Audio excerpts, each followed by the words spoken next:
le président Kagame et moi avons discuté d'une vision pour un partenariat plus étroit à l'avenir.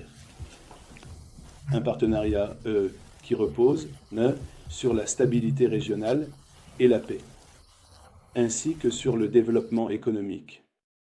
Avant ma visite ici, j'ai eu le plaisir de m'entretenir avec le président Tshisekedi, le président Ruto et le président Museveni. De ces visites, il m'est apparu clairement à quel point une paix durable est d'une importance vitale pour cette région. Nous soutenons la sécurité et l'intégrité territoriale de tous les États de cette région. De nombreuses entreprises américaines ont déjà investi au Rwanda. Le gouvernement du Rwanda a une vision de devenir un leader économique et dispose d'une société prête à faire avancer cette vision. Nous sommes prêts à travailler avec le Rwanda pour atteindre cet objectif. C'est pourquoi trouver une résolution au conflit dans l'est de la RDC est si essentiel, car cela libérera le potentiel inexploité de la région. Lors de nos discussions, le président Kagame s'est engagé à poursuivre cette vision de paix. Je peux confirmer et je peux affirmer que les États-Unis restent également engagés dans cet effort et sont prêts à faciliter une fin au conflit, évidemment une fin pacifique à ce conflit, une fin qui permet au pays de sécuriser leurs frontières et pose les bases d'une économie régionale prospère.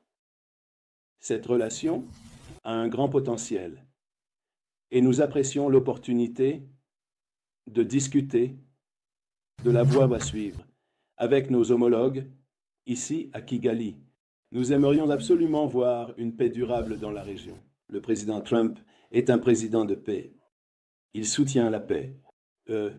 Il est le seul président dans l'histoire récente des États-Unis, dans l'histoire moderne, qui n'a pas commencé de nouvelles guerres. Il est celui qui, lors de son premier mandat, a mis fin à de nombreuses guerres. Il a retiré nos troupes de tant d'endroits, des zones de conflit dans le monde. C'est un homme de paix.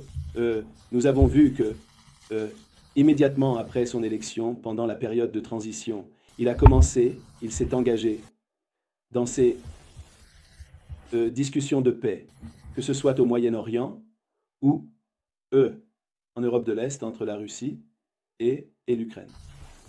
Nous avons vu que, comme par magie, en quelques semaines après son élection, un cessez-le-feu a été atteint entre Israël et le Liban.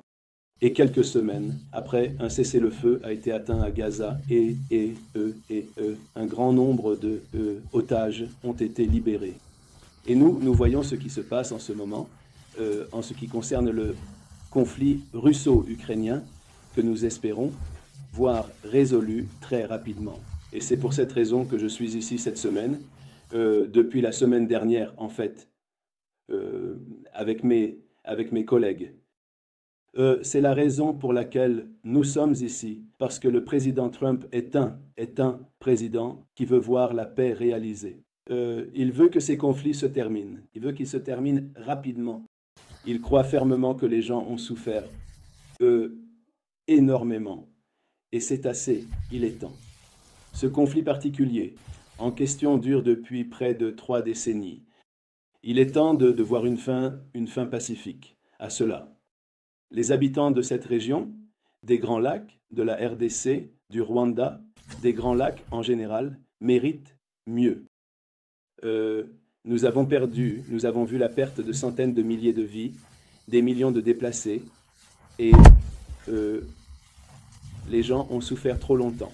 Il est temps d'y mettre fin.